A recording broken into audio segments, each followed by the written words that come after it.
Welcome back to Endless Space 2. In the first part, well, we didn't make that much progress, mainly because I was distracted by how pretty the UI was.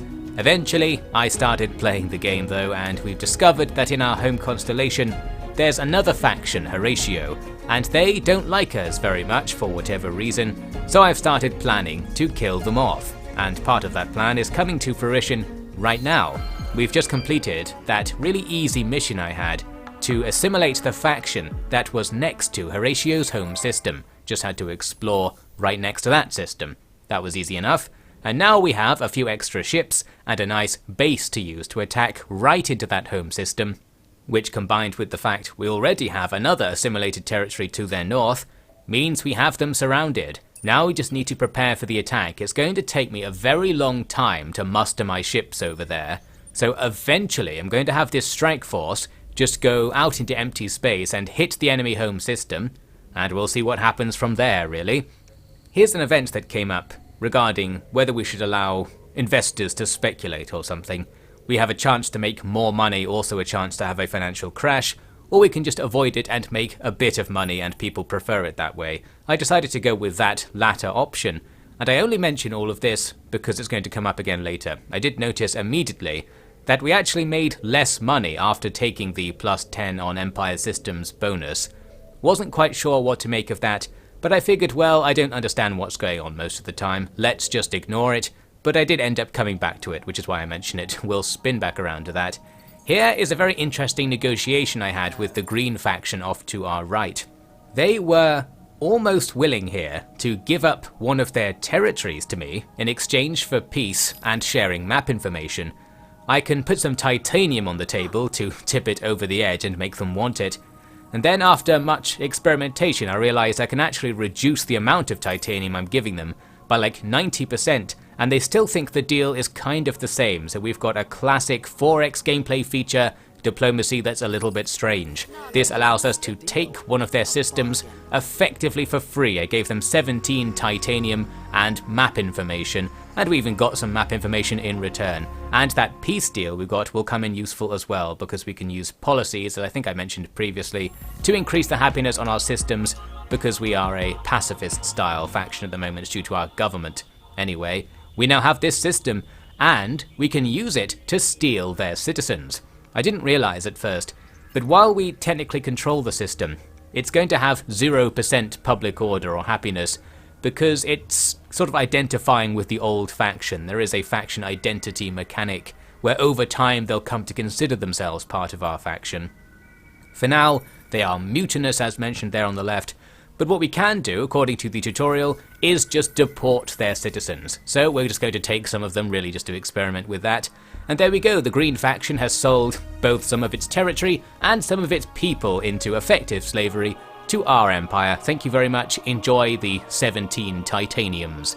I'm now back checking that boiler room speculation event to make sure it did what I thought it did, because I was confused at why I was losing all my money. It does say +10 dust on systems on Empire, which is the game's way of saying +10 dust per system in Empire. So we should be making something like 70 extra money per turn compared to the baseline. Well, we don't appear to be in that situation. We're losing money fast, and the tooltips in the systems claim that we're losing 10 per system due to that event. I don't know if I'm just misinterpreting that, or if there is a erroneous minus sign appearing here. Whatever the case, we're losing money big time, both because of this and because we have loads of ships out right now, and they cost quite a lot of maintenance each. Now there's another event that was noteworthy.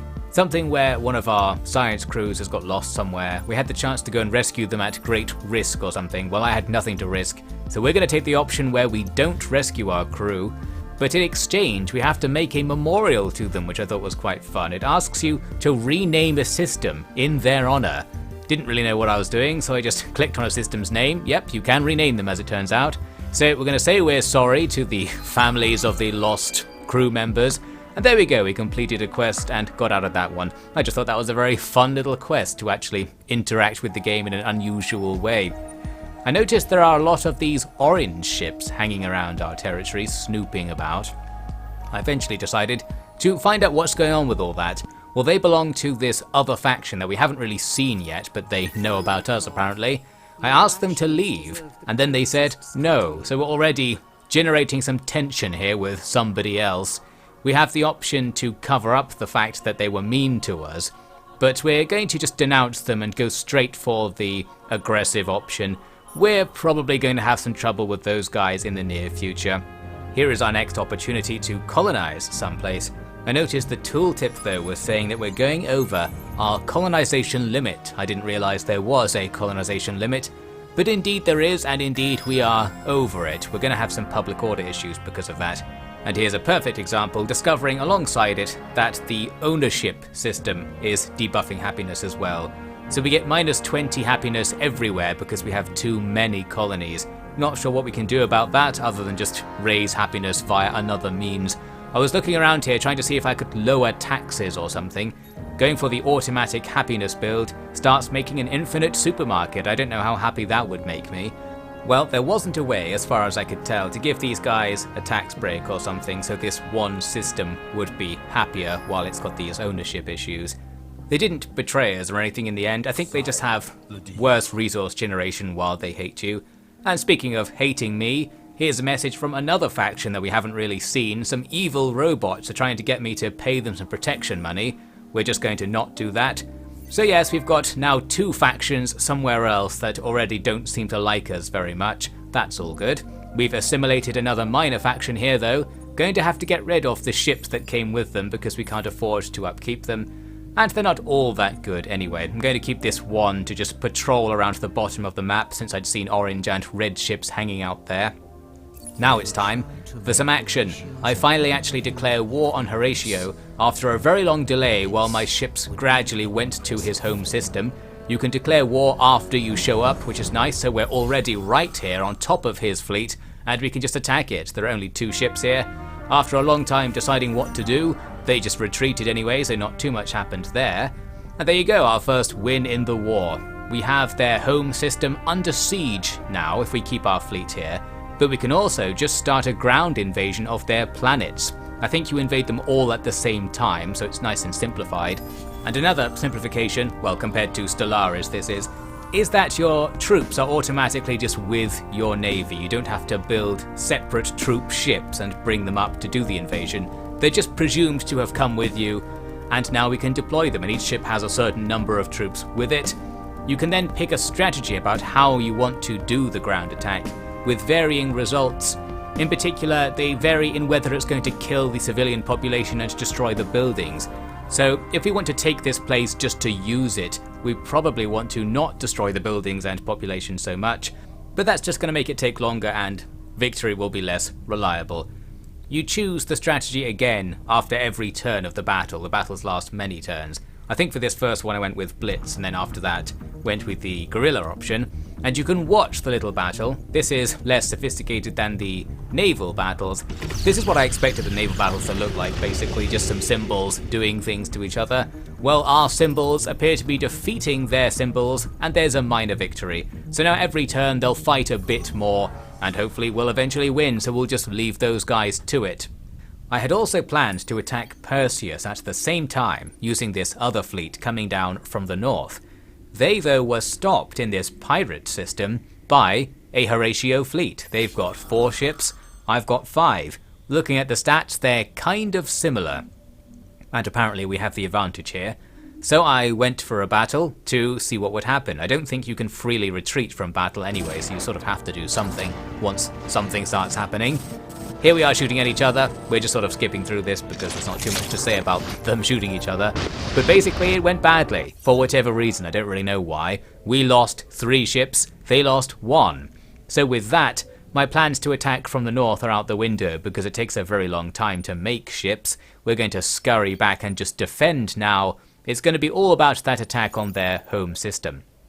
I do have reinforcements on the way to that system right now as well, so we will have overwhelming force there at least.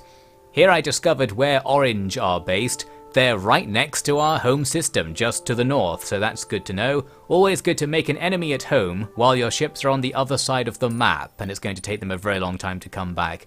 So it would be nice to play this a little bit safely, but we'll see that decision is going to be partially out of our hands. My next issue was that even my home system is apparently mutinous. Our happiness levels have tanked. This is because over-colonization has gone up a bit more due to assimilation of minor factions, and because the political situation has changed. The pacifists are no longer in control, so we lost the happiness bonus we were getting from having a peace deal with somebody. So now we're going to both stop the cram exam act, so we're not going to have people study real hard, they'll be happy about that, and we'll need to bring back in this make love not war rule to get extra happiness. The downside to taking that law is it costs a lot of influence to have it be ongoing. In fact, it costs most of our influence generation. That's the diplomacy currency. So we're not really going to have any influence gain while it's active, but it does counteract our happiness issues pretty successfully, so we're going to have to keep it on for now at the very least. What I wanted to do was make it more powerful by getting alliances or peace deals with other factions, and at this stage we've met all the factions in that I've seen their ships, so I can talk to them. All the other factions though were not too interested in peace. Generally, a peace deal was seen as bad. This could mean they have more ships than me or something, or maybe they're just automatically reluctant. Well, after attempting various deals with the various other factions, nothing came of it in the end. Here we are making our final attack at Wei, the Horatio homeworld. Our guys destroy their guys, and that is that. Decisive victory. But before we can celebrate, this message suddenly pops up.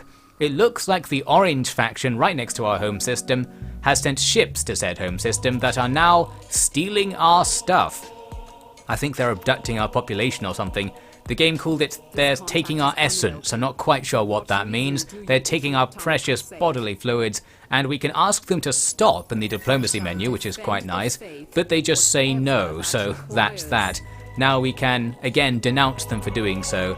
So it's really heading towards a war with these guys, and they're stealing our population in the meantime, and of course with my ships on the other side of the galaxy, I really can't stop them. At least we've now captured Wei. That's something. We'll control Horatio's home system. That's a pretty good sign for how this war's going. I'm confident we have more ships than him, and he only has those couple of other systems we can see. I'm going to go for PERSEUS as well at the very least, since it's only one jump away from where my main fleet is.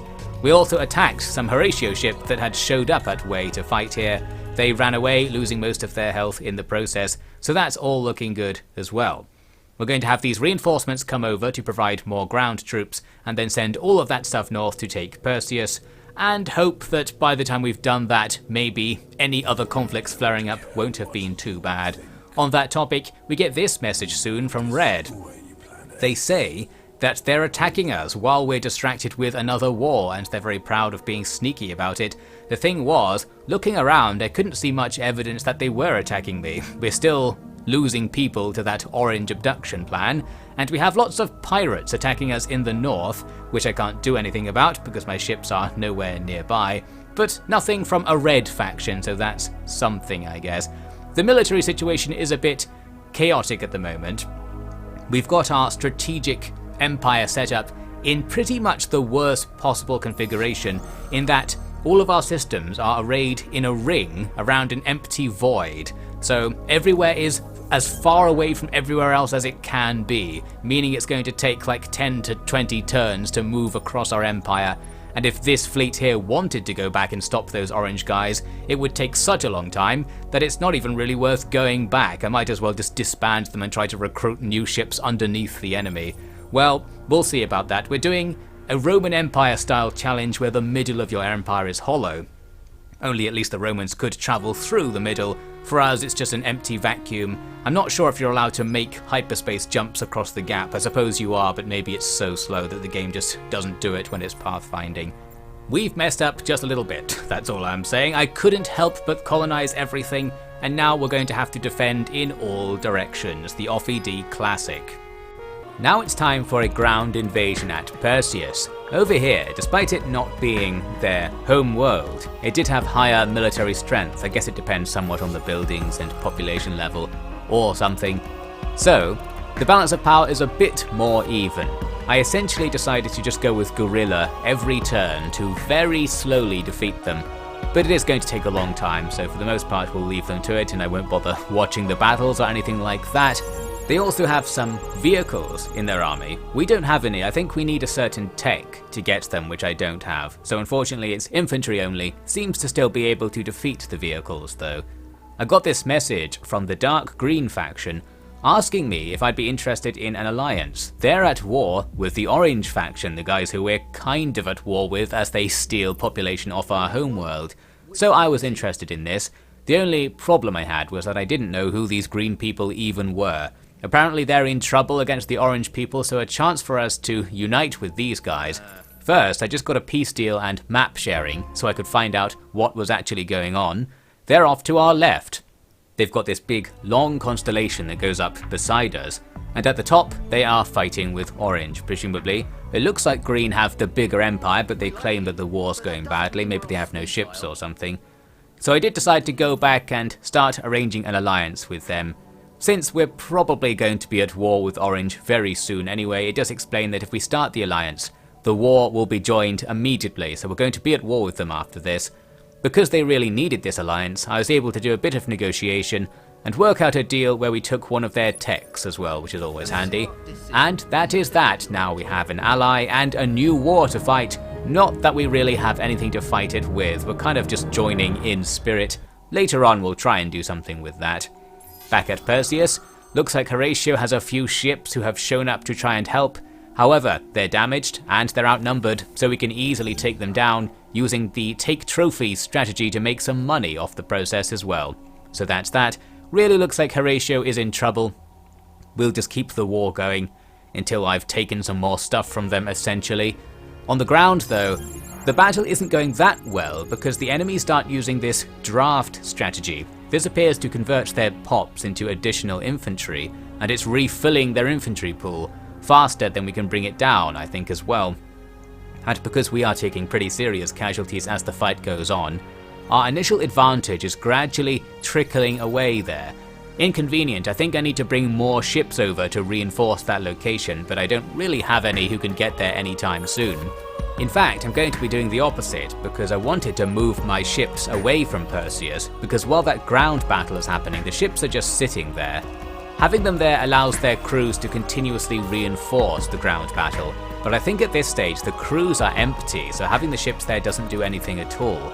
We need the ships to go all the way around the galaxy very slowly to one day arrive on our battlefront with Orange. So that's the plan there. Laid down a save because I thought it might actually cancel the ground battle if you did this.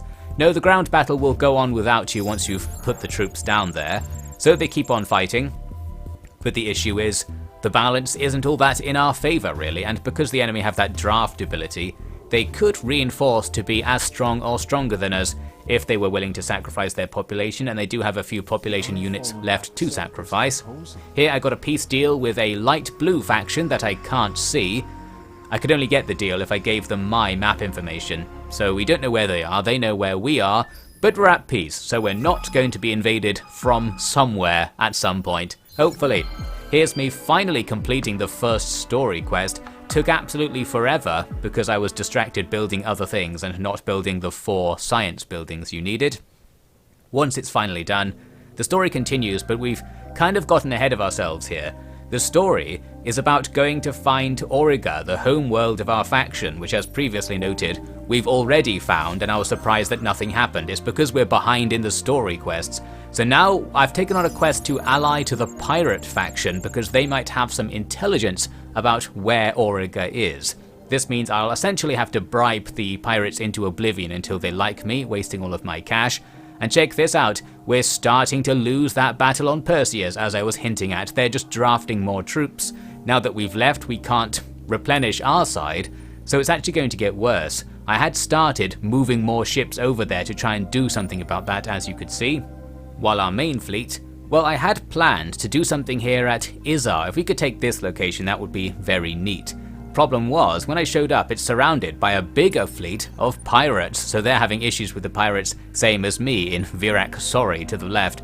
So I wondered if I would have to fight them all at once, but it turns out that's not how this game works. It's 5 fleets of 2 ships, so while it looks like a stack of 10 ships and we only have 9, it's actually lots of piles of 2 ships that fight completely independently, and that's going to make our life way easier. I'm not quite sure how the rules of engagement work. What happened was we fought the first fleet one turn, then the next turn all of the other small fleets fought us one by one, but not at the same time. Maybe because they decided to attack me during their turn, which would be a bad decision if that was the case.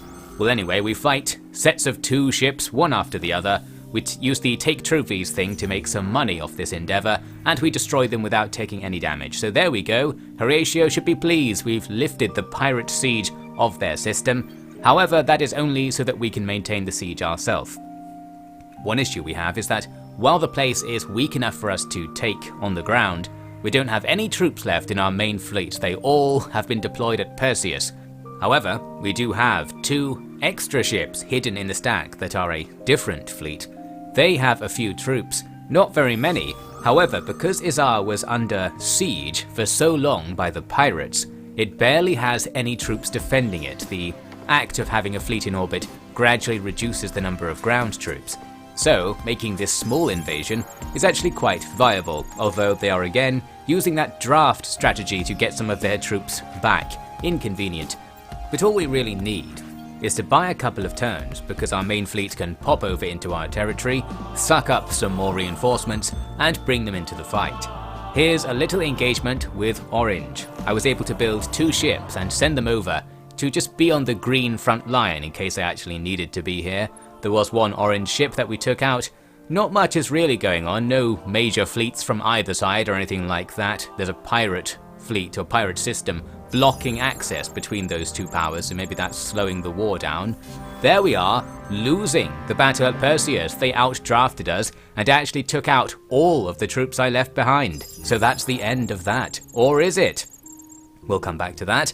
Here, we win that battle at IZAR easily, and that's that since we just poured in tons of extra troops with our main fleet. This had the unexpected side effect of completing the assimilation objective for CILPHI, a minor faction on the other side of the map. The goal was to colonize somewhere quote-unquote adjacent to them. You can see where they are right here, so I figured that meant either to their left or right. However, it turns out that IZAR on the other side of the ring is adjacent. I guess it kind of is. If you go up through the empty area, it could be considered adjacent. So maybe it's a glitch, maybe some sort of oversight. We've somehow gotten 2 systems with that capture. Very handy. Although that's going to increase our over-colonization penalty even more. We're going to send the main fleet to the west now to go and deal with Orange. We've also got a minor battle here with Red. They had 1 ship hanging about at CILPHI, so I used the new ships I just got to make them run away. We'll just have to be careful about Red. Still don't really know where they are or what they're up to, but they claimed to be attacking us, so better keep an eye open. We don't have very much influence, so when I came here to make a peace deal with Horatio, I couldn't put much on the table. However, importantly, we did take PERSEUS, and he was very happy to accept that deal. So, despite losing the battle for PERSEUS, we caused enough of a kerfuffle that we got it anyway. Therefore, Horatio is kicked out of our constellation. We've got the neat arrangement that I was going for. We're now though going to have to cancel a law because we are hemorrhaging influence right now. The influence cost of having laws goes up and up the more people are in your empire, so adding all these extra systems has made it unsustainable. We're going to have fewer than the regular amount of laws to carry on from here. That's that then. Horatio is now in a recovering truce state with us, where we'll not be fighting for a bit. Then once the truce is over, it will be Cold War, and we'll have the chance to go into a permanent peace with him if he wants to. He doesn't have anything anymore, so we really don't have to worry about him. As for happiness, we're at a whopping -70 happiness from over-colonization. We have way too many systems, but we're getting something like +40 from our peace law, the law for having alliances and peace deals, and that's counteracting it quite a bit. So what I need is to get more such deals if I can to totally counteract it. I'm going to call it now. We've won this campaign. That's my official call because we have so many systems compared to everybody else, as far as I know anyway, that in 4x game logic, we'll just win. We're producing more of everything than everyone else, I expect anyway. And that's unlikely to change unless they really try to stop us. And if they did really try to stop us, we could use our many systems to make many ships at the same time, and maybe stop them stopping us. So we're in a pretty powerful situation, I think. We just need to take it home. This game does have a science victory, so if we can just outproduce science, we'll win automatically, eventually. However, because that's not quite so dramatic, I'll probably stir up some trouble anyway, just for the sake of having something to commentate on. We'll see what happens next time, so join me for some inner ring versus outer ring galactic action by the looks of things. Thanks for watching this OffyD gameplay commentary. Check out the playlists on my channel for more.